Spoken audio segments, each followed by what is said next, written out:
রাত পোহালেই লোকসভা নির্বাচনের দ্বিতীয় দফা রায়গঞ্জ লোকসভা কেন্দ্রে। রায়গঞ্জ লোকসভা কেন্দ্রে 7টি বিধানসভার অন্তর্গত।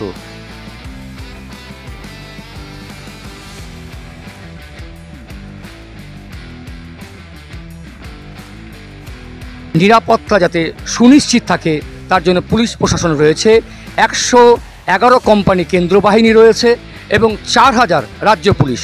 রায়গঞ্জ লোকসভা কেন্দ্রে প্রায় 17,90,000 ভোটার রয়েছে। সবথেকে আকর্ষণীয়, এবার রায়গঞ্জ লোকসভা কেন্দ্রে 21টি মডেল বুথ রয়েছে এবং 30টি মহিলা বুথ রয়েছে, যেখানে সমস্ত মহিলা ভোটকর্মীদের সুরক্ষিত থাকবে। এই ভোটকে কেন্দ্র করে প্রস্তুতি চলছে তুঙ্গে।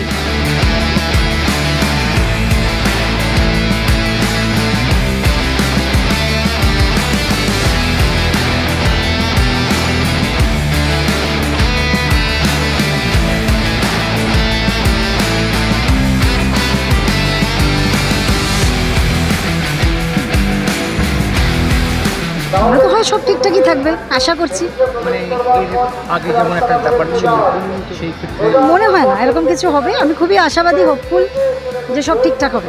আমাদের তো ইটাহার রয়েছে, আমার তো বাঁকুড়া বাড়ি, আমি যেখানে চাকরি সূত্রে আছি, আমার তো ইটাহারে।